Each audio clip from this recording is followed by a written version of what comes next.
Hello friends, જય શ્રી ગણેશ. બધાને સ્વાગત છે તમારું મારી ચેનલ ગુજરાતી કિચનમાં. તો આજે આપણે પ્યોર કાઠિયાવાડી રીતે ભરેલા રીંગણ બટેટાનું શાક બનાવશું. શાક ઘરના જ રેગ્યુલર મસાલા સાથે બનાવશું, પણ મસાલાને કઈ રીતે વાપરવા જેથી શાકનો સ્વાદ અને કલર એકદમ ઢાબા કે લગ્ન પ્રસંગના શાક જેવો જ આવે. બનાવવું એકદમ સરળ છે અને વર્ષોથી મારી ઘરે બને છે એ રીત આજે હું તમને બતાવવાની છું. રીંગણ બટેટા એક જ સાથે અને એક જ સરખા કુકરમાં કૂક થઈ જાય એ માટેની પણ હું આજે તમને ટિપ્સ જણાવવાની છું. તો ચાલો બનાવવાનું શરૂ કરીએ. તો એના માટે આપણે અહીંયા જે નાની સાઈઝના અને કુમળા જે રીંગણ આવે છે ભરવા માટેના એ લીધેલા છે. રીંગણ છે એનું ઉપરનું જે ભાગ હોય છે એ હટાવી દીધો છે હલકો એવો, અને એનું જે ડંઠલ હોય છે એનો જે દાંડલો એને પણ આપણે હલકો એવો કટ કરી લીધો છે. તો આ જે પાણીમાં રાખેલા છે એ પાણીમાં આપણે અડધી ચમચી જેટલું મીઠું એડ કરેલું છે, જેથી કરીને આ જે આપણા રીંગણ છે એમાં હલકી જે કડવો ટેસ્ટ હોય છે એ પણ નીકળી જાય. સાથે એ જ રીતે આપણે બટેટાને પણ કટ કરીને રાખેલા છે. જેવડા રીંગણ છે એ જ સાઈઝના બટેટાને આપણે કટ કરવાના છે. તો ચાલો રીંગણ બટેટાને સાઈડમાં રાખી દઈએ, ત્યાં સુધીમાં મસાલો બનાવીએ. તો મસાલો બનાવવા માટે એક કડાઈમાં 2 ચમચી જેટલા આપણે સિંગદાણા લીધા છે. સિંગદાણાની સાથે 10 થી 15 જેટલા મીઠા લીમડાના પાન પણ એડ કરી દીધા. હવે સિંગદાણા અને પાન સરસ એવા શેકાઈ જાય એટલે આપણે એમાં 2 ચમચી જેટલા તલ એડ કરશું. તો સિંગદાણા અને તલનું પ્રમાણ આપણે સરખું રાખેલું છે, જેથી કરીને શાકનો ટેસ્ટ એકદમ સરસ આવે. તલ ચટકવા લાગે એટલે ગેસની ફ્લેમ બંધ કરી દઈએ અને 2 ચમચી જેટલું નાળિયેરનું છીણ એડ કરી દઈએ. તો નાળિયેરનું છીણ એડ કરતી વખતે ગેસની ફ્લેમને બંધ રાખવાની છે. હલકું એવું મિક્સ કરી એક પ્લેટમાં લઈ લઈએ અને સેમ જ કડાઈમાં અડધી ચમચી જેટલું તેલ લઈ અને 3 ચમચી જેટલો ચાળેલો બેસન એડ કરી દઈએ. બેસનને આપણે ગેસની ફ્લેમ સ્લો રાખી સરસ એવો શેકવાનો છે. બેસનને તમે તેલ એડ કર્યા વગર પણ શેકી શકો છો, પણ સતત ફેરવતા રહી અને શેકવાનો છે, જેથી કરીને બેસન છે એક જ સરખો સરસ એવો શેકાઈને તૈયાર થાય. તો જો અહીંયા સરસ એવો બેસનનો કલર ચેન્જ થઈ ગયો છે. હવે તો આપણે ગેસની ફ્લેમ બંધ કરી દઈએ અને બેસન શેકવા માટે જે વાસણ લીધું છે એ જાડા તળિયાવાળું આપણે લીધેલું છે. તો હવે આપણે એમાં મસાલા કરીએ. તો અડધી ચમચી જેટલો લાલ મરચું પાવડર, અડધી ચમચી જેટલી હિંગ અને અડધી ચમચી જેટલું આપણે અહીંયા ધાણા જીરું પાવડર એડ કરી દીધો. ખટાશ માટે અડધી ચમચી થી પોણી ચમચી જેટલો આપણે આમચૂર પાવડર એડ કરી દીધો. આમચૂર પાવડરની જગ્યાએ જો લીંબુનો રસ તમારે ઉપયોગમાં લેવો હોય તો એ હું તમને આગળ વિડીયોમાં જણાવી દઈશ. હવે આ બધા મસાલાને સરસ એવા બેસન સાથે મિક્સ કરવાના છે અને આપણે એમાં અડધી ચમચી જેટલી વરિયાળી પણ એડ કરી દઈએ. તો આજે આપણું બેસન પણ ગરમ છે અને આપણી કડાઈ પણ ગરમ છે. એમાં મસાલા છે સરસ એવા શેકાશે તો એની જે ફ્લેવર છે એકદમ સરસ એવી ઉભરીને આવશે, અને આ રીતે મસાલો બનાવશું એટલે મસાલાનો કલર પણ એકદમ સરસ એવો આવશે. તો જો અહીંયા સરસ એવા આપણે મસાલાને બધા કડાઈમાં શેકાવા દઈએ છીએ, ત્યાં સુધીમાં આપણે જે સિંગદાણા છે એ સરસ એવા ઠંડા થઈ ગયા છે. તો મિક્સર જાર લઈ લીધું, એમાં પલટાવી અને આપણે સિંગદાણા અને બાકીની જે બધી વસ્તુ છે એનો આવો દરદરો એવો પાવડર બનાવી લઈએ. તો એક પ્લેટમાં આ પાવડરને આપણે લઈ લેવાનો છે અને સેમ જ જે આપણું જાર છે એમાં આપણે હજુ એક ચટણી પીસવાની છે. તો એના માટે સેમ જાર લઈ લીધું અને એમાં આપણે એક મીડિયમ સાઈઝનો ટુકડો આદુનો લીધો, વધારે જાજુ પણ નથી લેવાનું. સાથે 10 થી 12 જેટલી લસણની કળીઓ લઈ લીધી અને 2 ચમચી જેટલો આપણે અહીંયા કાશ્મીરી લાલ મરચું પાવડર એડ કરી દઈએ શાકના કલર માટે. જો કાશ્મીરી લાલ મરચું પાવડરની જગ્યાએ નોર્મલ મરચું પાવડર પણ તમે લઈ શકો છો. હવે ઢાંકણ બંધ કરી બધી વસ્તુને દરદરું એવું પીસી લઈએ. આ બધી વસ્તુ દરદરી પીસાઈ જાય એટલે એ સેમ જ જારમાં આપણે ચટણી બહાર નથી કાઢવાની, એની સાથે જ 2 મીડિયમ સાઈઝના ટમેટા અને એક નાની સાઈઝની ડુંગળી એડ કરી દઈએ. આ જે મસાલો બને છે એનાથી એકદમ જોરદાર શાકનો ટેસ્ટ આવે છે. હવે પલ્સ મોડ ઉપર બધી વસ્તુના નાના નાના ટુકડા થઈ જાય, બસ એટલું આપણે આને પીસવાનું છે. પ્યોરી કે પેસ્ટ નથી બનાવવાની. અહીંયા તમે જોઈ શકો છો આપણે ડુંગળી અને ટમેટાના ટુકડા સમજમાં આવે છે એ રીતે પીસી લીધું છે. તો એ ચટણીને સાઈડમાં રાખી દઈએ અને સિંગદાણાનો પાવડર વાળી પ્લેટ લઈ લીધી, એમાં મસાલાવાળું બેસન છે એ પણ એડ કરી દીધું અને બંને વસ્તુને સરસ એવી મિક્સ કરી દીધી. સિંગદાણા સાથે આપણે જે લીમડાના પાન એડ કરેલા છે એની ફ્લેવર આ મસાલામાં ખૂબ જ સરસ એવી આવે છે. તો એકવાર ચોક્કસથી ટ્રાય કરજો જો તમે આ રીતે મસાલો ન બનાવતા હોય તો.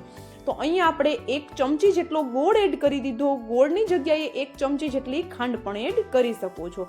સાથે જે આપણે પેસ્ટ બનાવી છે ડુંગળી ટમેટા વાળી એ 2 ચમચી એડ કરી દીધી અને 2 મુઠ્ઠી જેટલા લીલા ધાણા એડ કરી દીધા.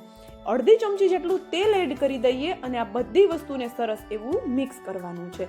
તો આપણે જે ડુંગળી ટમેટા વાળો ચટણી એડ કરી છે એના લીધે આ મસાલો છે સરસ એવો બંધાઈ જશે, એમાં સરસ એવું બાઇન્ડિંગ આવી જશે. તો આપણે વધારે તેલનો ઉપયોગ કરવાની જરૂર પણ નહીં પડે. અહીંયા હું મીઠું એડ કરતા ભૂલી ગઈ હતી, તો અત્યારે હું સ્વાદ પ્રમાણે મીઠું એડ કરી દઉં છું. તમે બધા મસાલા સાથે જ એડ કરી શકો છો.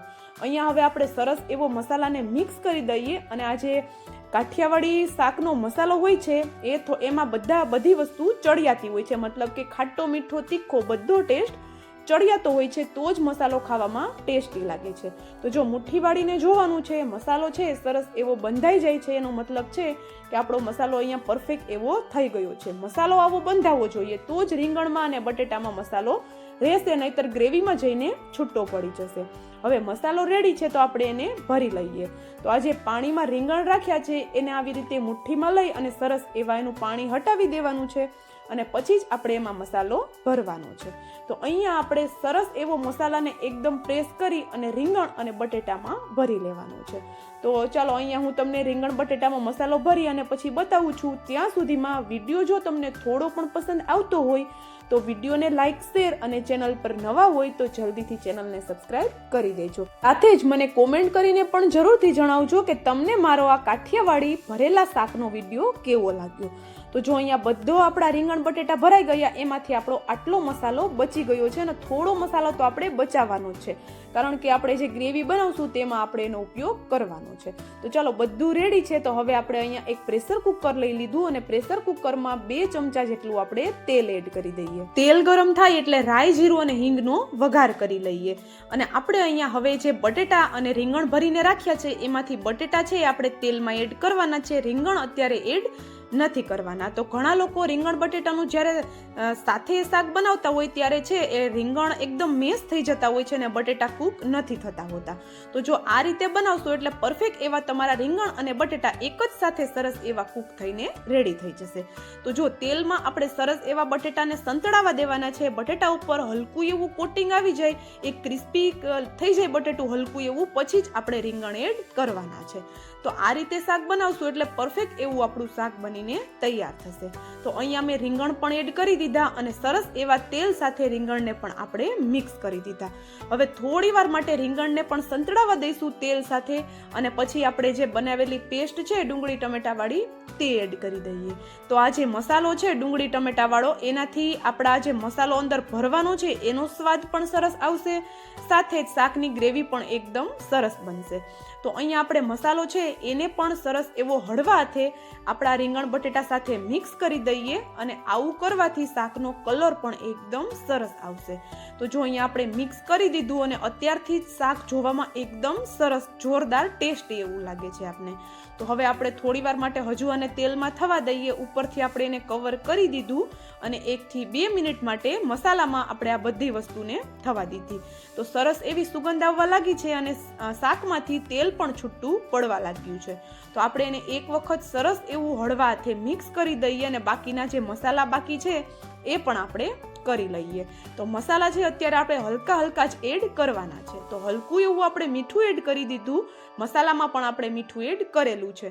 સાથે જ અડધી ચમચી જેટલો આપણે લાલ મરચું પાવડર એડ કરી દીધો અને અડધી ચમચીથી ઓછું હળદર, અડધી ચમચી જેટલો જ ધાણા જીરું પાવડર એડ કરી દીધો. હલકો એવો હું અહીંયા કિચન કિંગ મસાલો એડ કરું છું, ટોટલી ઓપ્શનલ છે. જો તમે રેગ્યુલર ઘર માટે બનાવતા હોય તો તમે સ્કીપ કરી શકો છો. હવે આ બધી વસ્તુને, બધા મસાલાને સરસ એવા આપણે રીંગણ બટેટા સાથે મિક્સ કરી દઈશું અને આપણા રીંગણ બટેટા તમે જોઈ શકો છો એકદમ સરસ એવા મસાલાથી લથપથ થઈ ગયા છે. તો હવે આપણે એમાં પાણી એડ કરવાનું છે ગ્રેવી માટે. તો અહીંયા હું નાનો અડધો કપ પાણી એડ કરું છું, પણ પાણી આપણે ગરમ એડ કરવાનું છે. તો ગરમ પાણી એડ કરી સરસ એવું એક વખત ફરી પાછું મિક્સ કરી લઈએ અને આપણે આ પાણી છે, ગ્રેવી છે એને ઉકળવા દઈએ. ગ્રેવી ઉકળી જાય પછી આપણે જે બચાવેલો મસાલો છે એ આપણે હાથની મદદથી આ રીતે છૂટો એની ઉપર રાખી દેવાનો છે. તો જો અહીંયા હવે આપણે મિક્સ બિલકુલ નથી કરવાનું. મસાલો ઉપર રાખી દીધા પછી તરત જ કુકરનું ઢાંકણ બંધ કરી દેવાનું છે. જો મિક્સ કરી દેશો તો શાકનો જે મસાલો છે એ તળિયે જઈને ચોંટી જશે. તો એ ભૂલ આપણે બિલકુલ નથી કરવાની. કુકરની 2 થી 3 વિસલ કરી લીધા પછી આપણે કુકરનું પ્રેશર હટાવી દઈએ અને આપણે જોઈએ તો શાકની ઉપર સરસ એવું તેલ આવી ગયું છે. અને રીંગણ બટેટા આપણે ચેક કરીને પણ જોઈ લઈએ. એ પહેલાં ઉપરથી થોડા લીલા ધાણા પણ મેં એડ કરી દીધા. અને જો અહીંયા આપણે ચેક કરીને જોઈએ છીએ ફોકની મદદથી તો રીંગણ પ્રોપર કૂક થઈ ગયા છે અને બટેટું પણ એકદમ સરસ એવું કૂક થઈ ગયું છે. જો તમે આ રીતે શાક ક્યારે ટ્રાય ન કર્યું હોય તો એકવાર ચોક્કસથી ટ્રાય કરજો. તમારી ઘરે બધાને આ શાક ખૂબ જ પસંદ આવશે. તો હવે મળશું આવા જ એક નવા વિડીયો સાથે. ત્યાં સુધી જય શ્રી ગણેશ બધાને and thank you for watching.